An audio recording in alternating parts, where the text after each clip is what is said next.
geopolitics reshapes the mineral supply chain and capital markets. After a short presentation by Thomas, we'll be joined by Tiffany Meier of NTD News for a conversation on Thomas's book, How China Came to Dominate the Critical Mineral Supply Chain, and what that means for advanced industry, energy security, and the balance of global power. Then after that, we'll head upstairs. We'll have Q&A down here, and then we'll head upstairs to the 37th floor for a reception in our office. So what do we do here at Amvest Capital? We run a critical minerals equity fund investing in companies exploring, developing, and mining critical minerals needed for today's world, modern energy applications, defense applications, every electronic device that's on you at the moment. And importantly, we concentrate on companies that don't rely on the Chinese supply chain. And if you'd like to hear more about our fund, come grab us after the presentation upstairs and I can fill you in some more. But before I introduce Thomas, sorry, slide up. We're going to be asking a poll of the crowd, and if you want to answer the poll, you can go to that website, pe.app/mineralwar, or scan the QR code. It's also in the brochure in your hands. So how many export restrictions has China placed on the world that involve minerals since 2020? So since 2020, how many export restrictions has China placed on the world that involve minerals? And after Thomas and Tiffany's discussion, I will give you the answer.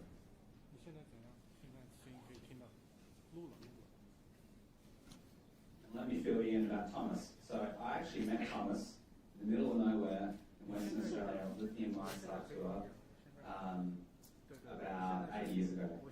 And I was like, you're that guy I'm in the middle of Ravensthorpe in Western Australia. You're that guy who doesn't answer my phone or my emails. I'm trying to pitch you mining ideas.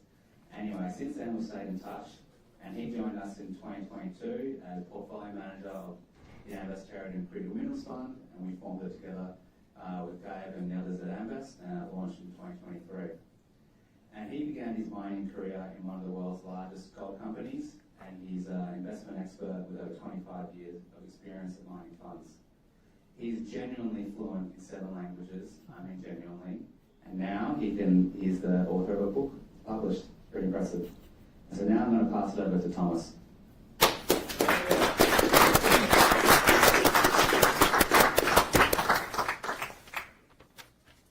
Thank you, Stuart. Thanks, everyone, for joining us today. It's a real pleasure. We're going to share a couple of visuals, and maybe the first one is a little surprising. It's coming from Rembrandt van Rijn, 17th century maestro,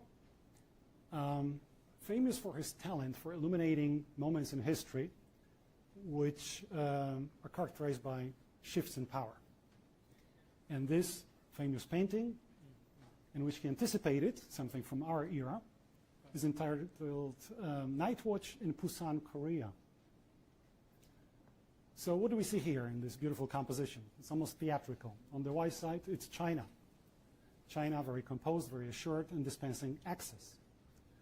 On the left side is this lonely figure, sometimes blonde, sometimes orange, depending on lighting, representing the rest of the world and waiting.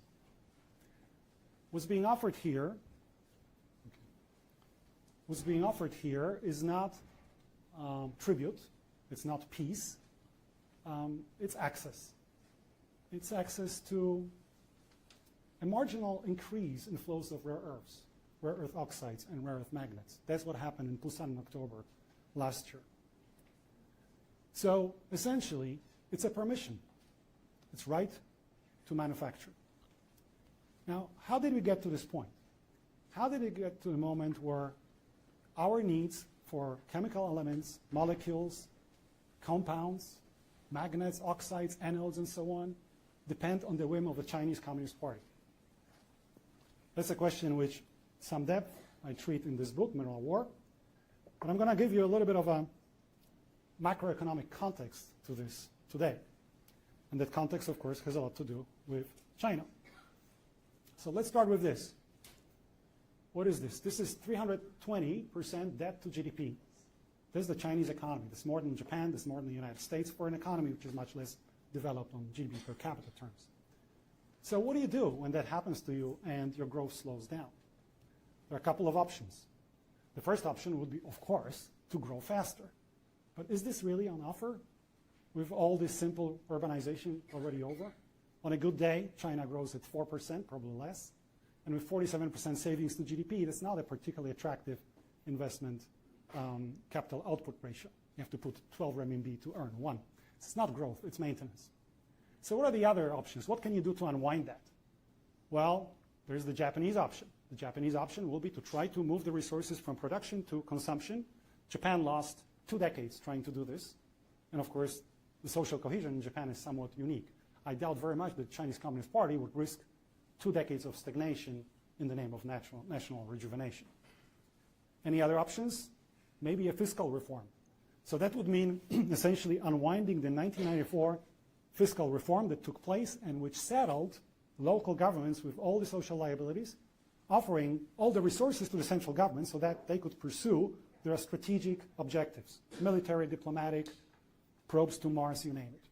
Very unlikely to happen to see this unwound for political strategic reasons.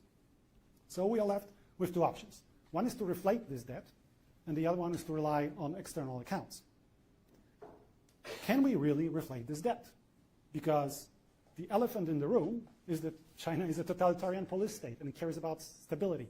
And as we know, inflation invites destabilization. How do we know it?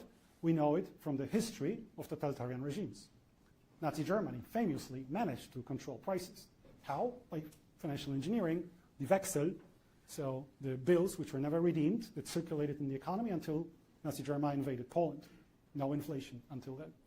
Soviet Union was another successful case after the currency reform of 1947, and then the government controlled top-down all the prices, including the prices of labor, basically taking inflation out of the system until 1980s, and we know what happened later. And then we have a counter example that we all think about every day these days, Iran. Iran has not been successful controlling inflation. When I went there a couple of years ago, I remember exchanging dollars into reals. I got a brick like this. My bag was too small to carry that. 99% loss in the value of the currency since Shah's departure. And therefore, since 1999, there have been 7 episodes of social unrest in Iran, including this tragic one 2.5 months ago. And so China went through something similar in late 80s. 1988, 89, inflation in China was about 20%. And we know how it ended at Tiananmen Square in June of 89. Since then, the Chinese Communist Party has always erred on the side of monetary caution. If you look at their monetary policy in detail since then, you'll find out that there's been always either prudent or tight, with one exception, great financial crisis. For about 18 months, there was a loose monetary policy, but it's 18 months out of 33 years since 93 that we have good data. And so what happens if there is no inflation? Of course, there's disinflation and sometimes deflation. And in disinflation, 2 things happen. First, it's much more expensive to service this debt. And the second thing that happens is it makes no sense to consume because your renminbi tomorrow is worth more than renminbi today. So this red dot there is 89 to the moment where Chinese consumption to the GDP begins to nosedive. And today, household consumption is only 38% of the GDP of China. And so, unfortunately, this trend has been exacerbated in this decade. So you see here a trend that was a pre-pandemic, and what happens is that the production surges above the trend and consumption falls off below the trend. And you can say, well, it's structural, just a real estate bubble and so on, which is part of the story. But let's not forget the agency, the decision-making. Last year in October, as I was finishing this book, the 4th plenum of the CCP decided to double down on just this, productive forces, modern industrial system. Let's produce more and more and more. And there's something very elegant and Marxist about it. Because Marxists don't believe like us that value is created in the moment of exchange. They believe that it's created by infusing economic factors into capital goods and production. And so that's exactly what happens there. Now, what is this final option? The final option is, of course, relying on external accounts. And here the story is that, of course, if China produces and needs consumers, for a very long time, US was this ultimate sink for Chinese goods until 2018, roughly, where for the first time, there were negotiations to rebalance the very lopsided trade relationship. And it continued last year. Has China recalibrated its economic system? It certainly hasn't. It just redirected it to Asian countries and Africa. Last year, the chronic current account surplus of China reached $1.2 trillion. Who's on the receiving end of this? Essentially Africa. $102 billion of current account deficit vis-a-vis China. No chance to industrialize, no chance to develop human capital. But while Africa cannot push back, America tried and did. And so when America tried and did push back and went to Busan so that Rembrandt could anticipate it with this beautiful painting, at that time, China was ready. But China was ready not with tariffs or counter-tariffs. China was ready with critical minerals. How is this possible? Well, the country spent many years controlling, increasingly, those various elements here, which are extremely important. I'll explain in a moment why. Controlling and consolidating control is one thing. Weaponizing it is another. So since when did China start weaponizing it? I don't know what you were doing during COVID days, but I was amusing myself by reading communist legalese. In October 2020, China came up with export control law. This is where the light bulb, went on, and I decided, okay, this is time maybe to set up a fund that will be investing in rebuilding of this value chain on the western side of the divide, because there was already an episode 10 years before when China slapped rare earth exports controls on Japan, its largest customer. And these are the results of that work. Now, the US approached this somewhat naively in 25, because this is a process that took 5 years since the export control law to the Busan meeting, the Rembrandt moment. There are 24 different restrictions on exports of these elements, related technologies, and equipment to extract them, refine them, separate them, and so on. The different types of controls, technology bans, and so on, for a variety of minerals, not just rare earths, but graphite, gallium, germanium, tungsten, antimony, indium, and several others. And so when Busan happens here, China is ready with leverage. What do I mean by leverage? So imagine I am the United States and you're China. I'm going to sell to you some soybeans and buy from you some rare earths. So I'm selling you soybeans. I send it through the port of New Orleans at $11 per bushel. You buy it in port of Ningbo and Zhejiang at 13, let's say. Or maybe now with fuel oil prices going through the roof, 13 and a half. Okay, that's all. Then I ask you, okay, so sell me some rare earth oxides. Your government tells you, no, you're not allowed. This tall guy here on the stage, he's not allowed to get it. Okay, you lose $1 from that oxide. Let's say NdPr oxide, rare earths. You know how much my downstream industry gonna lose? $1,600. That's what I call leverage. Because $10 billion worth of rare earth oxide at that time, in October of last year, that's the global market, translates into the underlying value of $10 trillion downstream. That's leverage. And US was not ready for that. So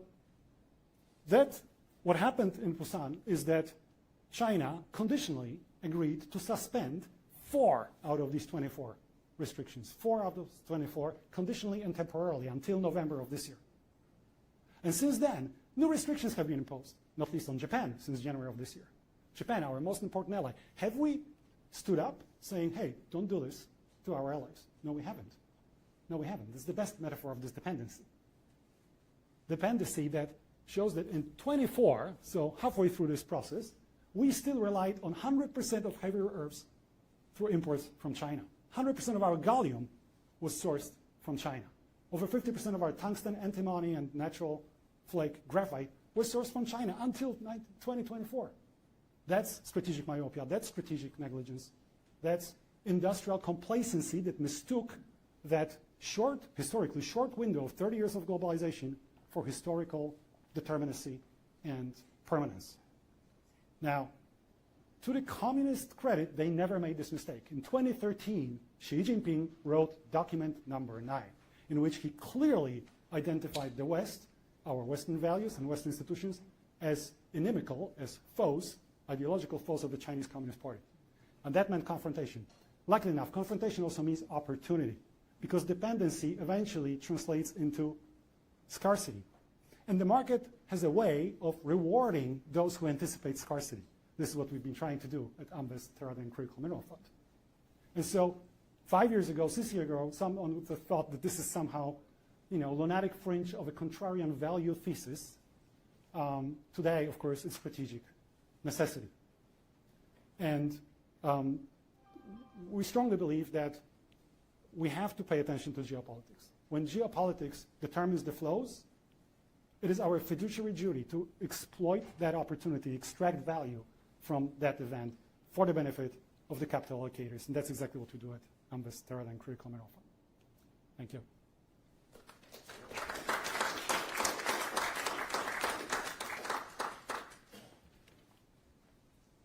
Thanks for that, Thomas.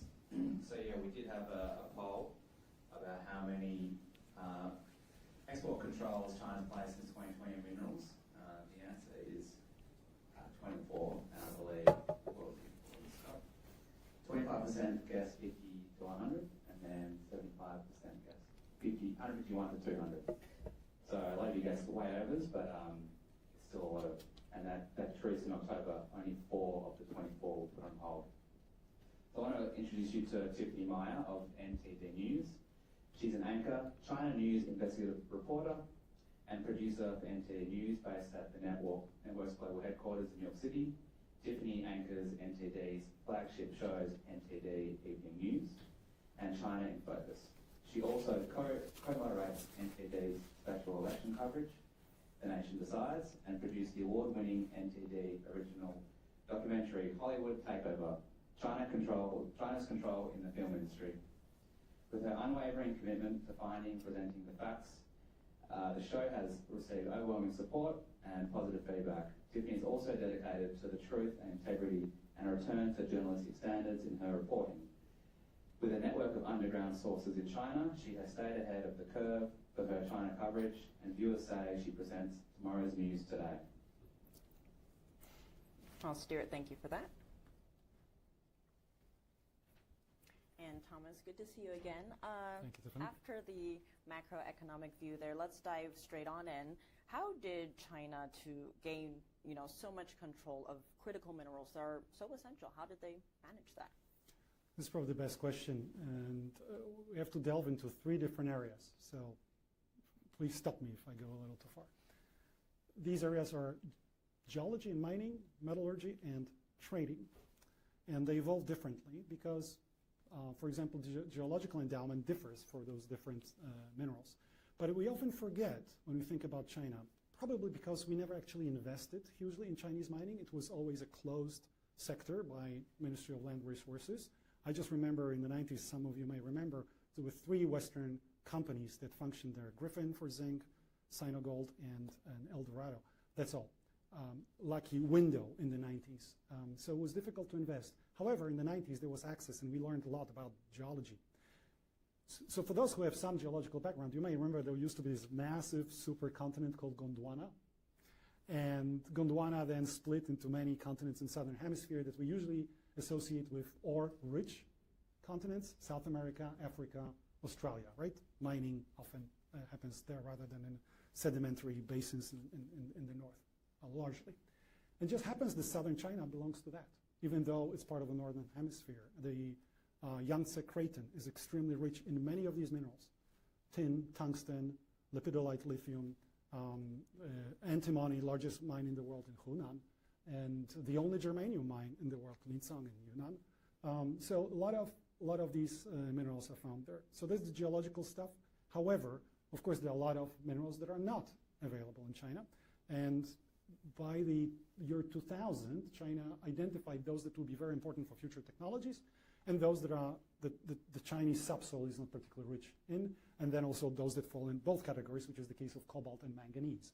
And these 2 cases are very interesting because China today refines 95% of global manganese and only mines about 10, and it refines almost 80% of global cobalt and only mines something like 5% of that domestically. So this is a story of mining outside of China, structured in a very different way from what we know in the Western world, with junior mining companies from Canada, Australia, and then larger operators because of the different risk structures. So that's the geological part. Digging into that very quickly, talk to us about the metallurgy communist obsession part of this. This is very interesting. So the man who's responsible for China's plight in the last 80 years, his name is Mao Zedong. He had a great hero, and the name of the hero was Joseph Stalin, except Stalin's real name was not Stalin, it was Jugashvili. He was Georgian. What does Stalin mean? Stal in Russian means steel, a man of steel. The obsession with steel and metals is typical for totalitarian regimes. It's typical. It's Magnitogorsk, right, in Soviet Union. It's those massive centers. Without that, without those massive factories, without those massive metallurgical complexes, you don't have huge army, which is so important for these regimes to feel secure. So it was always an obsession, even though in many other parts of the world, metal making was considered less important than, say, access to energy resources. That has never been the case of the totalitarian regimes. So you might remember catastrophic moments in the history of the PRC, not least the Yigang, Weigang, the backyard steel furnaces, right, which led to massive famine, periods of famine. And it moved from steel and steel alloys into base metals and then eventually to critical metals as well. So there were different phases in this, which I explain in the book, because a lot of these materials had to be accessed outside of China.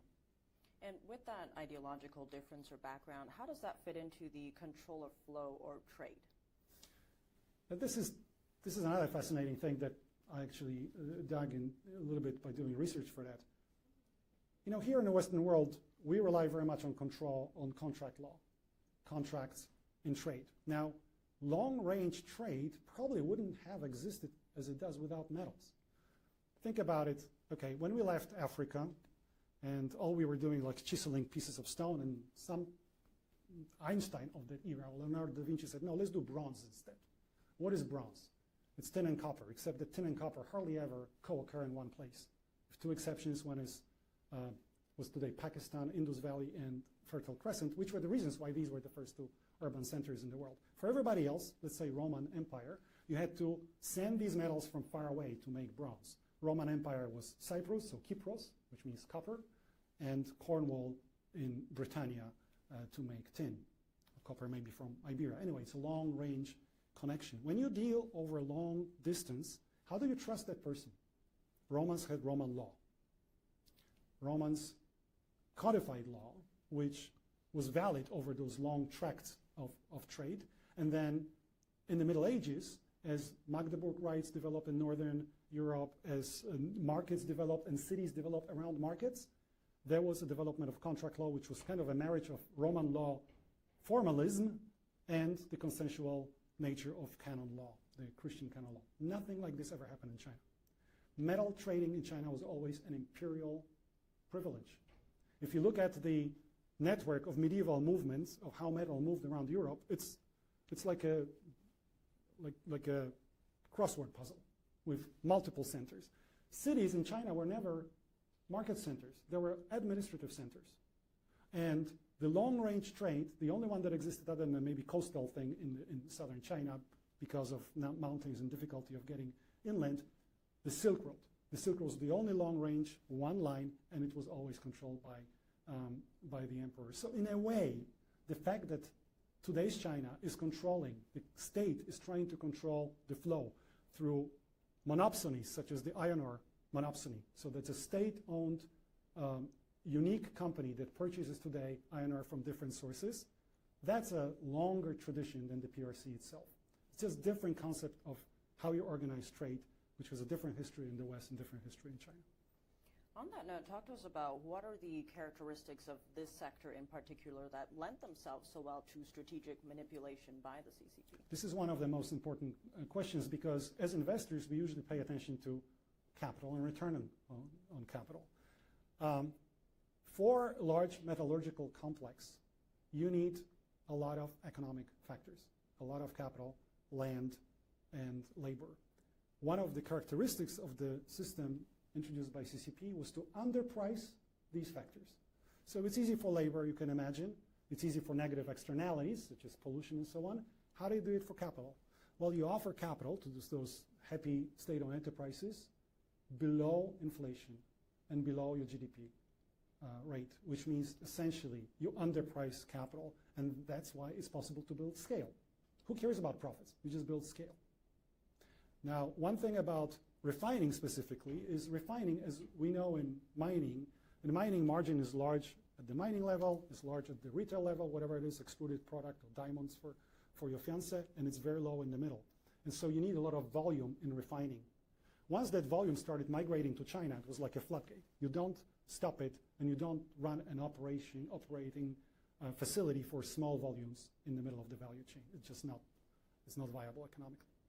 On the flip side, then, who failed in the West? Politicians, regulators, capital markets, industry? Everybody. Everybody. Politicians' lack of vision. So they kind of believed in this market dogmatism. The market's going to solve all the problems, as if we hadn't learned in economics about negative and positive externalities of public goods and other things. Think healthcare, right? But not always ideal for market structures. So that's one thing.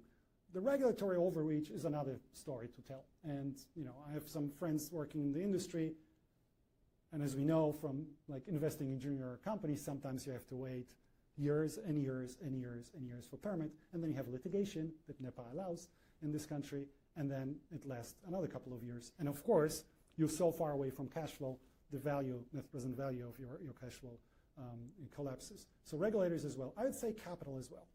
This is our addiction to scale. It's so easy to just go into this massive sink and hope this is 1.4 billion people who's going to buy something. That doesn't allow you to innovate. When I used to work in China in the 90s, the most popular car, at least in Shanghai, because in Beijing it was Xiali and I couldn't get in, it was too small. But in Shanghai it was the Volkswagen Santana. Volkswagen Santana remained this core piece of German engineering that stayed there for 30 years. Now, for 30 years, if you sell something in large numbers, you're not going to innovate. So where is Volkswagen today in China? It doesn't count anymore. You cannot rely on just scale.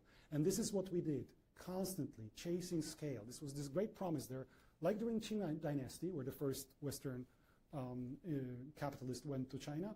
And we're always coming to grief with this, and this is another example now.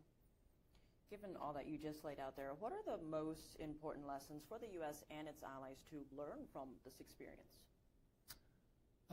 I would say let's stick together, because we're not going to solve it by ourselves. First, the geology doesn't allow us to do it. And secondly, we don't have the human capital and the technology to just pull it ourselves. Luckily enough, as an alliance of Western democracies, we're pretty well endowed. So Australia and Canada are eminently mining countries par excellence and very, very helpful, much better mining markets than the United States. Japan, Taiwan, and South Korea, those three countries that have not been deindustrialized, they paid more attention. They were more astute in protecting their manufacturing and moving further up in terms of their cutting-edge technology. So they are extremely helpful, not least Korea recently on a recent deal with the United States. So that's very helpful. The other thing we have to remember is that right now it seems like there are attempts to use taxpayers' money to solve some of these issues. I think maybe it's good to open a couple of doors, but in fact, that's not the solution. The solution is to incentivize private capital to do this. On the equity side, maybe with tax incentives. On the debt side, certainly with guarantees for banks, which are afraid of investing in companies and projects whose commodities don't trade on futures. You cannot hedge against this. And so it's a difficult project, and I think there should be more thinking how the government can incentivize the private sector, rather than doing the private sector's job, to take this industry off the ground for the entire alliance. So very quickly on that, is there a role for governments here?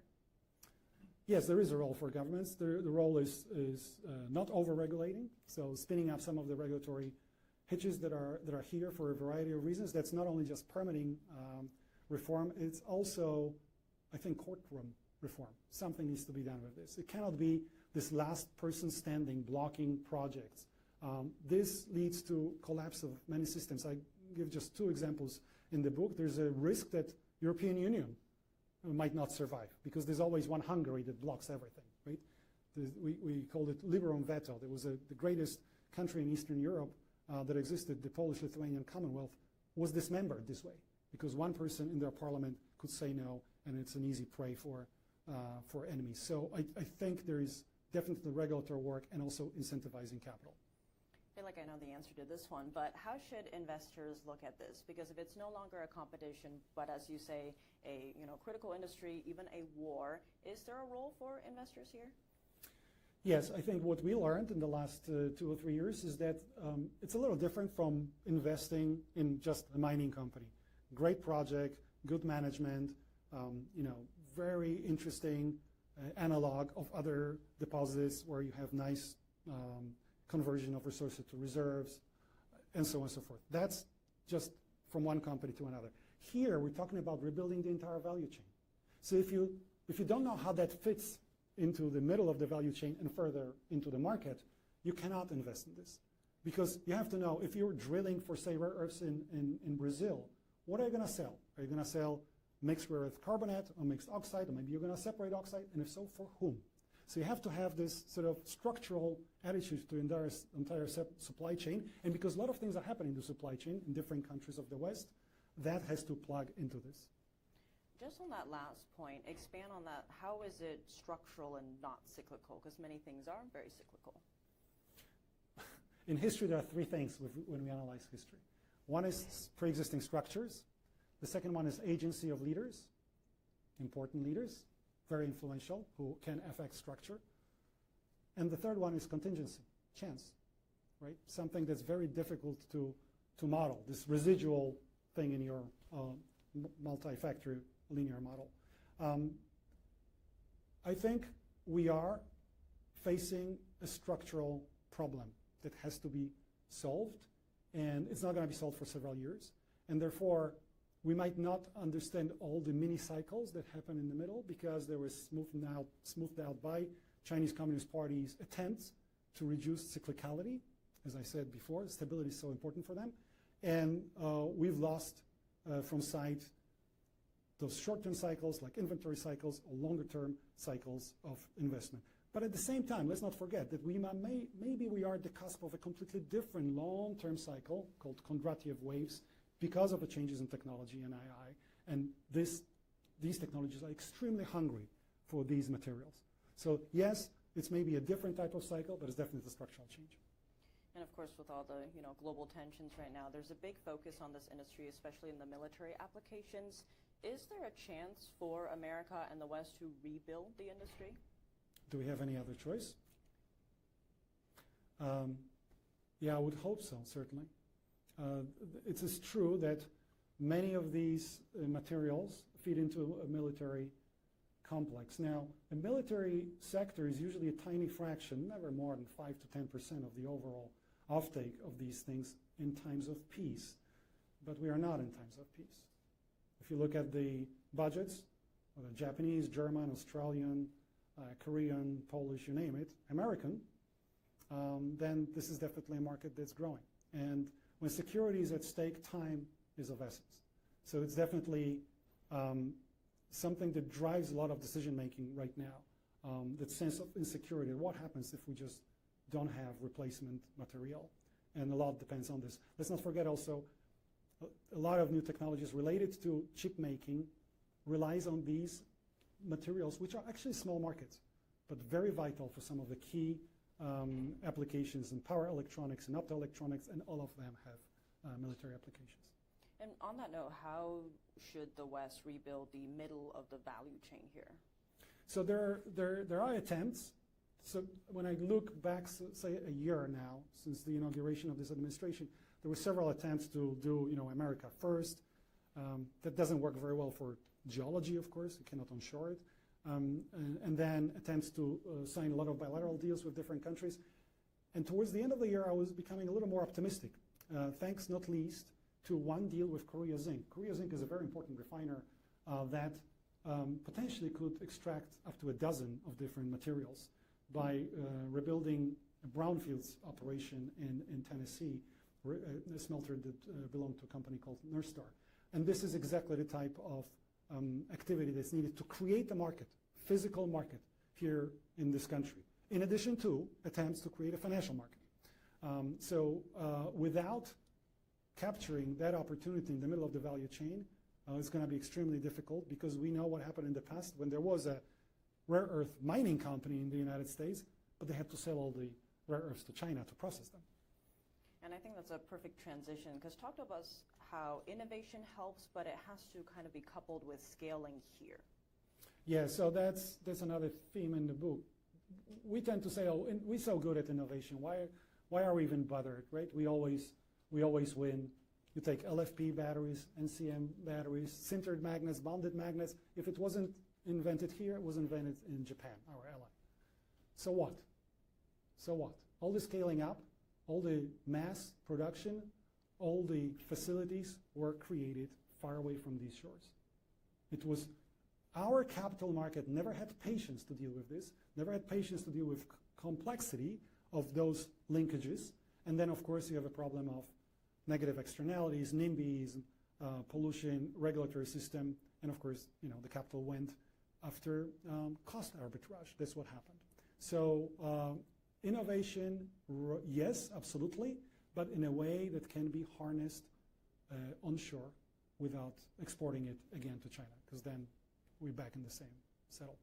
And what are the incentives for downstream producers to kind of start weaning themselves off of the China market? This is a good point, because a lot of talk about establishing reference prices or price floors for some of these materials. And then, of course, if you do it, in order not to lead to leakage of taxpayers' money, you have to protect it with tariffs. But the moment you protect this with tariffs, the costs for the downstream producers go up. And they're so addicted to Chinese material that they're very unwilling to comply. So you have to incentivize them. If you set up tariffs and you generate some revenue from that, some of that revenue should be directed towards subsidies, so that over time, those downstream producers, who are politically much more powerful here in this country than miners, cannot push back against these policies, because they do it every time and again. Think about steel tariffs during Trump 1. There were 40,000 applications for exemptions from steel tariffs downstream. Or think about Tesla and Biden over graphite, right? Tesla pushed back. No tariffs on graphite, please, and therefore no tariffs. And so to deal with that political power of downstream industry, you have to incentivize them. And by the way, they cannot just unplug completely the Chinese material. It's a process going to take some time. Hence, there's a need to incentivize them, also maybe reputationally, but also fiscally, to slowly move away. And some of the moves we've seen lately, of course, you had Japan's Prime Minister Takaichi at the White House. There's some talks of more bilateral deals there, especially in the rare earth sector. Of course, Lynas Rare Earth is a name that's been come up, MP Materials in California. What are you seeing in terms of the moves here in the States? Yeah, so a lot of moves. It's a long conversation. I'll stick to Lynas, if anything, because I'm fortunate enough to go and see their operation next month in Malaysia. This is a company that has been salvaged by Japan on multiple occasions. Australian rare earth producer with a separation plant in Malaysia, which is of critical importance to us, because it just started in the third quarter of last year, third calendar quarter, to separate dysprosium. And dysprosium is one of those heavy rare earths which are really rare as opposed to others, and which are really critical for high-performing magnets, those that perform very well in high temperatures, therefore need for high technology applications, especially in the military. And so Lynas started producing dysprosium, 9 tons in the third quarter, 26 in the fourth quarter. We haven't seen, of course, yet the numbers from now. It's the beginning. It's the beginning of the rejuvenation of the Western production of some of these materials. And Lynas also signed a deal for 75% of those to Japan. So it was a bit surprising to see the other day that the U.S. is also trying to extract some of that product from Lynas. It wasn't clear to me if this was heavy rares or light rare earths, but it just illustrates the paucity of choice. It's very little that we can choose from. MP Materials is, of course, an American company with an operation in California, but they don't produce heavy rare earths. Very quickly on that, explain to us, heavy rare earth versus light rare earth, and why the military cares about one or the other. Yeah, so the difficulty with rare earths as opposed to other mined products is that they co-occur together. So there's technically 17 of them, but in reality 16, because one has a half-life of only 17 years. So usually don't find it in nature. And many of those have very little economic value. And therefore, by extracting them alongside the others, you generate more cost. And so it's a costly operation. That's the first problem. Then you have to separate these things.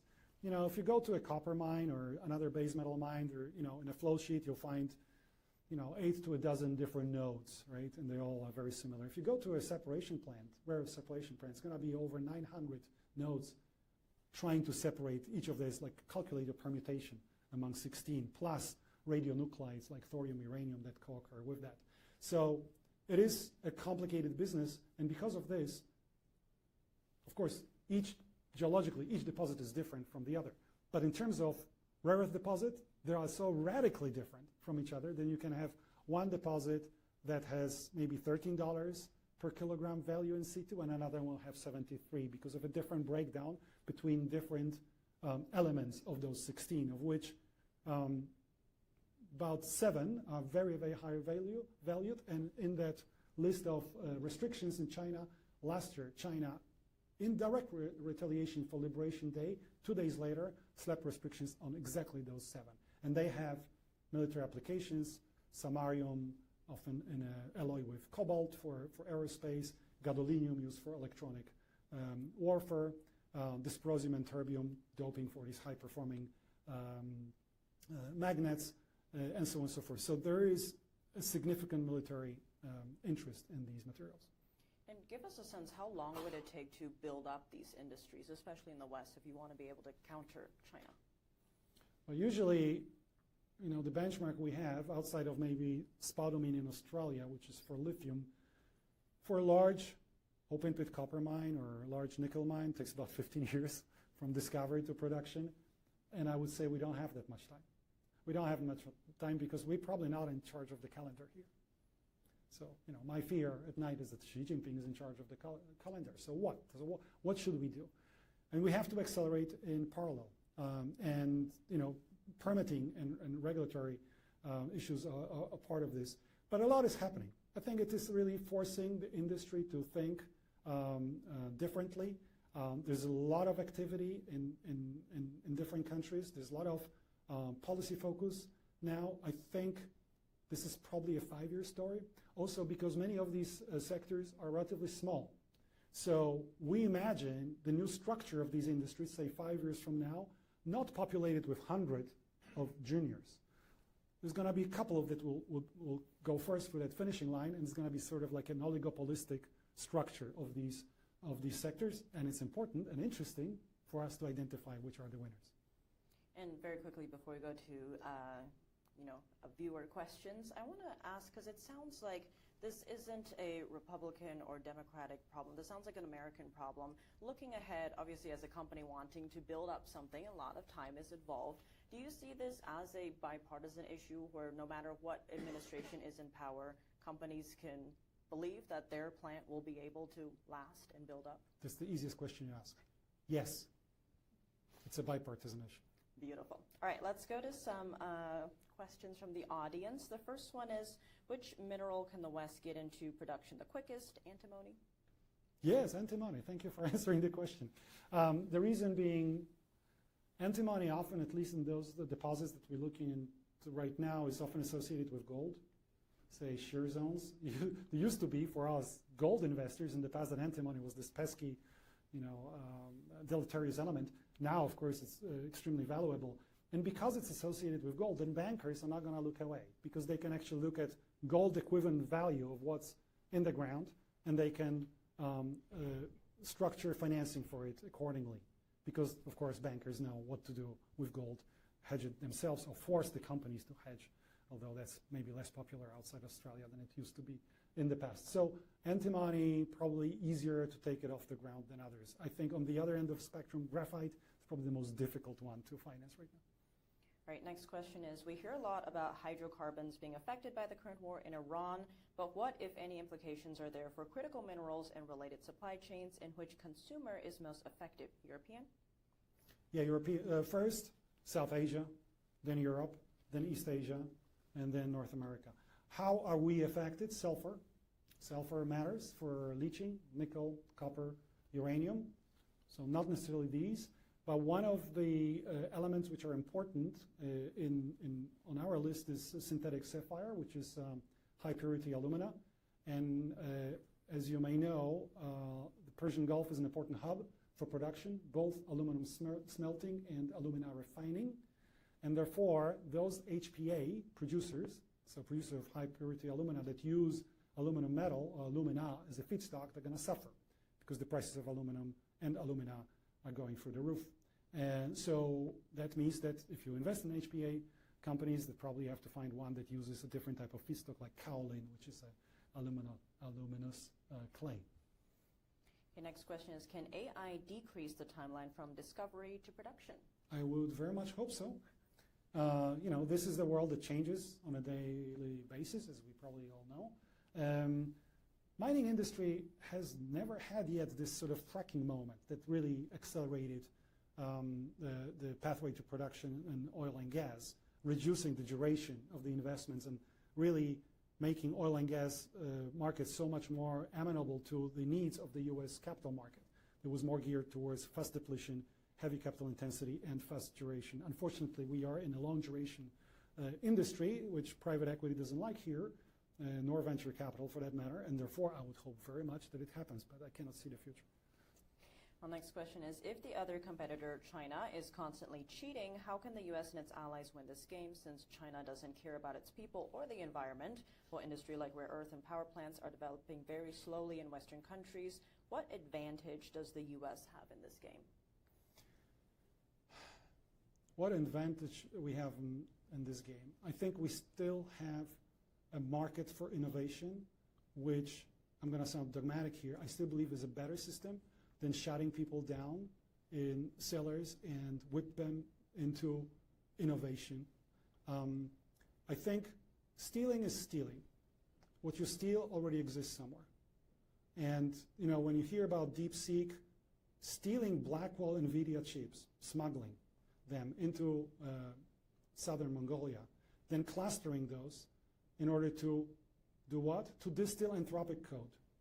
I don't think that's a source of innovation. So on this side, we're fine. I think what we have to fine-tune is how our capital market can actually respond to incentives properly and be more open to this sector. And in this country, mining has been such a periphery. It's 1% of S&P 500. It's completely invisible, and therefore it's unhelpful if the main strategic problem here is for the United States, giving our strategic interests around the world, and mining is so peripheral, then we have to do something about it. Maybe it's time to learn from others. Canada, UK, Australia, by the way, Defense Production Act countries of Title III, so their materials count as our domestic source according to US legislation. All right, next question is, every global war has a good guy and a bad guy depending on your point of view or who wrote the history book. Are we in danger of vilifying China simply because we, the West, were asleep at the wheel, and are we just too little, too late? Excellent question. I love this question. So it's always easy to read Carl Schmitt, who was the ultimate philosopher of conflict in the 20th century. And there was a very interesting French philosopher, Julien Freund, who once said that even if we want to define who our enemy is, we're not in the driving seat. Because if she or he defines that I'm an enemy, I am an enemy. I have nothing to say about it. So it's kind of like a Lacanian mirror. We don't decide that we are in conflict. If someone else decides that they're in conflict with you, then there is a conflict, like it or not. And so that's the unfortunate situation right now. I would love to live in a globalized, peaceful world without proxy wars in Eastern Europe and Middle East or wherever. I would love this world to be back. It's not. And next question is, how do you think attendees here should incentivize capital outside of this room to support investment and development in Western mineral themes? Lobbying, discussing, raising this issue. We should have IR codes that help us invest in what is so vital for our economic security and our national security. Right now, I don't see this happening. And I understand the complications, because that would mean, for example, investing in Australian companies. But as I said, Australian material counts as domestic material for our own legislation. So why don't we do this? So we have to raise the awareness that it's really important. We in this game together with our allies, and we have to solve it while hoping for the best. Flows well into this next question. Will the Western world be able to fill the gap of rare earth and minerals that they can no longer source from China? You said it could take a minimum of plus or minus 5 years. What happens if that is too long? What do we do in the meantime? I wonder what it means that it's too long. Let's hope not some kind of a cataclysm. I think things always take longer than we think. But just on rare earths, you know, there are. Am I looking just at numbers of, say, sintered magnets, about which all of the story is, right? So 47% of electricity goes through some electric motors. Therefore, it needs those permanent magnets, which require rare earths at the current technologies, which are old, from 1982. So to solve that, let's say the United States uses about 50,000 tons of magnets, of which about 4,000 are those high-end dysprosium-doped materials. For that, you need maybe 400 tons of dysprosium. Well, Lynas promises to produce in Malaysia 1,500 tons. So, you know, we are beginning to see the result of the acceleration of the process. Not yet across the board, not in all of these materials, but we see it, and we see interest in the market. If you've been in tungsten in the last year, you're a big winner. It's because some markets are responding to this attention. So I hope nothing bad happens over the next 5 years. Well, the next question is, paint for us a picture. What do our worst fears look like if we lose the mineral war? That's the last sentence in my book. If we lose the mineral war, we probably will lose many others that will follow. Well, next question. Despite their dominance, Chinese producer margins in many metals are arguably thin due to competition. Is that true? So the Chinese private market functions on a very different type of competition. This is not competition for profit, this is competition for market share. And so from the economics perspective, it's called Bertrand-style competition. Everything is about the price. And so when prices fall, you don't care about the money you lose. You're trying to be the last person standing and make sure that everybody disappears. And so that leads to those very deep deflationary troughs in the market. Does it make them good competitors? Yes, if you think about scale and market share, not if you think about profitability of these things. And some of these companies are really good about hiding their dubious profitability. Best example, I think, in town, BYD, a very well-known EV producer, which pushes all its debt off the balance sheet into accounts payable that are not visible, basically destroying the entire ecosystem. And if you know, in automotive industry, it's so important that you actually nurture your ecosystem, like, say, Toyota has done in Nagoya and Aichiken in Japan for the last 60 or 70 years. So this is a finite game for a lot of those companies, and that's why, you know, the average life of a Chinese private company is 3 years. Interestingly enough, also in mining. So it's possible to go to Myanmar, rape some hill, and get out within 3 years. Where are we after 3 years of exploration and development in the West? Well, next question. What is the current administration doing right now on this issue? What should it do differently or faster? I think I already partly responded to this. I think the good side is there is a lot of momentum there. The bad side is sometimes the direction of the momentum is a bit strange. We are in a bit quirky ideological stand-up with Canada for whatever reason. I don't understand it from critical mineral perspective, so if anybody does, please explain to me when you go upstairs. There are a number of international or multinational initiatives. The G7 has an initiative, and then we launched, Forge a couple of weeks ago, which is basically a replacement of the Mineral Security Partnership that was launched under Biden administration. Interesting, but how does it fit with the G7 initiative, which was launched by Japan in 2023, if my memory is correct? All I know is that the different negotiations with U.S. on a bilateral basis, so European Union is negotiating critical mineral agreement with U.S. on its own, Japan on its own, and then it turns out that Japan and European Union discuss among themselves how to negotiate with the United States. I'm not sure these games are really necessary and particularly helpful. All right, next question. Is the Section 45 times Advanced Manufacturing Production Credit enough to incentivize innovation? And if not, what do you think should be a next step? Anything that incentivizes innovation is good, but it should not stop at innovation, lab level or pilot scale level. We have to make sure that we actually bring these things up. I'll give you an example from rare earths. Energy Fuels last year in summer, so a uranium rare earth company announced that they have a pilot for dysprosium, heavy rare earths, in the United States, in Utah, for 1 kilogram. 1 kilogram. This was August, September last year. Why aren't we all over that thing to accelerate this, speed up this process really quickly? It's just not enough to talk about lab or pilot plant stage of innovation. There's a lot more to be done here. Next question is, with Chinese producers producing so cheap with scale and efficiency, how do Western producers compete? How does the sector become investable? Tariffs, minimum pricing, etc. What would you do if you were in charge? Yeah, so China gave us an answer to it by restricting exports, by making exports unsafe.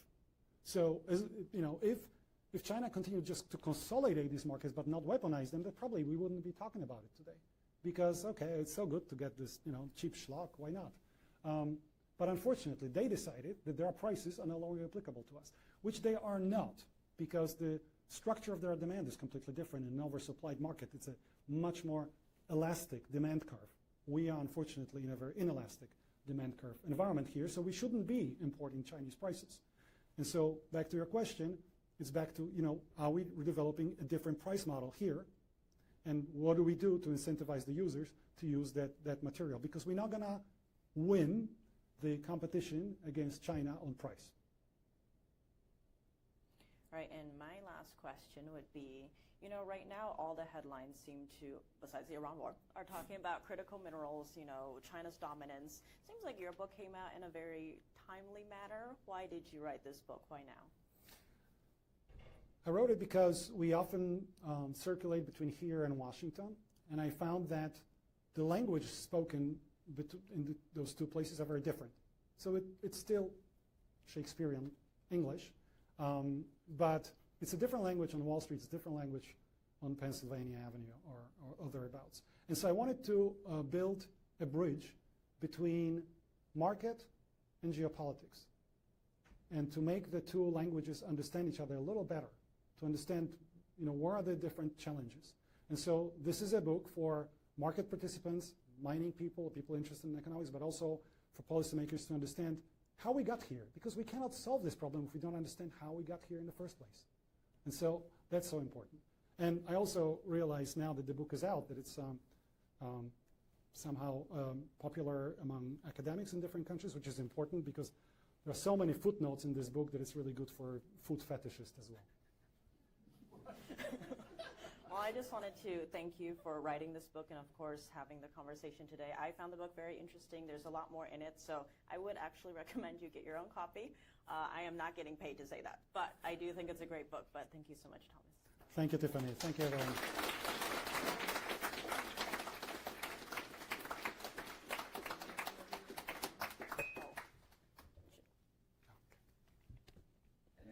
Join us on the 37th floor with the elevator bank on that far side.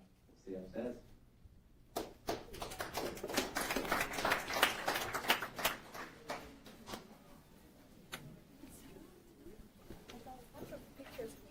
You did? Super.